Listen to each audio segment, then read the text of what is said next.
Então, como nós falamos, agora Jesus Cristo vence Satanás na cruz. Tudo o diabo fez para que Jesus Cristo não chegasse à cruz, porque ele sabia que a profecia do Éden se cumpriria. A cabeça da serpente seria esmagada e a serpente não teria mais domínio sobre o homem. Então tudo a serpente fez, planejou, projetou, usando os romanos, usando a religiosidade judaica, usando a cultura grega, usando todos os sistemas políticos da época, para que Jesus Cristo não pudesse chegar até a cruz. Na verdade, tudo concorreu para que ele fosse até a cruz, porque era um plano de Deus. E por mais que Satanás não quisesse, teria que se cumprir. E Jesus chegou ao Calvário voluntariamente. Ele teve um momento, como homem, ele no Getsemane chegou até a dizer: passa de mim esse cálice sem que eu beba, todavia não se faça a minha vontade, mas a tua vontade. E essa a tua vontade que Jesus Cristo estava falando, falava: cumpra-se o plano estabelecido desde o princípio, mesmo que isso me custe caro, mesmo que isso me traga danos. Mas o mais importante é o plano do Senhor, que estava estabelecido desde o Éden, podemos dizer desde a fundação do mundo, ou antes mesmo da fundação do mundo, mas que estava planejado para aquele momento se cumprisse. E aí vem o que nós chamamos de troféu da vitória de Jesus. O troféu da vitória de Jesus não foi simplesmente ele ter morrido na cruz. Na cruz foi a batalha, aquela batalha entre a ferida da cabeça e a ferida do calcanhar. A batalha se travou aí, enquanto Jesus esmagava a cabeça da serpente, tirando o poder de direção das decisões humanas, das decisões dos sistemas. As nações viviam sob o jugo de Satanás, os homens viviam sob a direção de Satanás. Por mais que eles quisessem, eles não teriam acesso à glória de Deus, porque a palavra do Senhor diz, em Romanos, porque todos pecaram e destituídos estão da glória de Deus. Então, por mais que o homem se aproximasse da glória de Deus, ele estava destituído.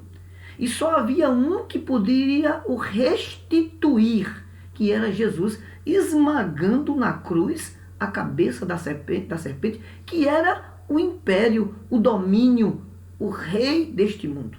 E aí o Senhor Jesus vai à cruz, destrói o poder de Satanás com a sua morte, mas o troféu não está simplesmente à cruz. O troféu se deu quando Jesus ressuscitou. Por quê? Porque ao pecar, o homem perdeu o poder da vida. Ao pecar, o homem teve uma vida limitada. Os anos de vida do homem foi estabelecido, limitado. O homem foi feito por Deus para viver a vida eterna. Quando o Senhor fez o homem e a mulher, ele disse: façamos o homem a nossa imagem e a nossa semelhança. E Deus é eterno.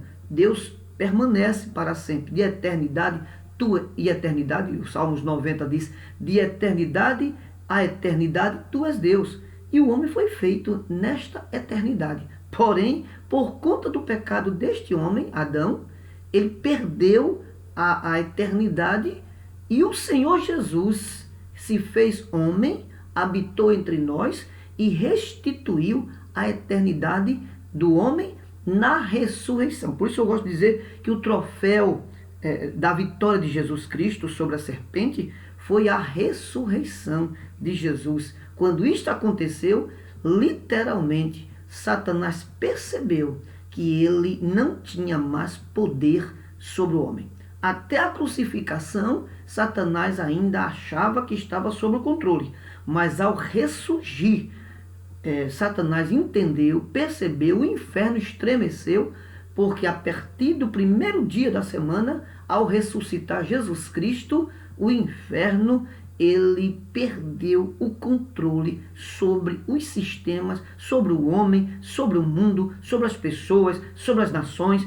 Aí você pergunta, e por que, pastor, ainda existe o controle de algum? Porque o homem por si só quer, deseja, a carne do homem anseia, mas ele pode se libertar se ele quiser. Mas antes de Jesus, por mais que ele quisesse, não podia, porque estava sob o jugo das trevas, o jugo da serpente, mas Jesus Cristo veio e derrotou Satanás na cruz e tomou o troféu de volta da eternidade, e ele diz que nós em Cristo ressuscitaremos com ele. Continuaremos ainda sobre esse assunto na próxima postagem. Amém? Deus abençoe. Espero você lá.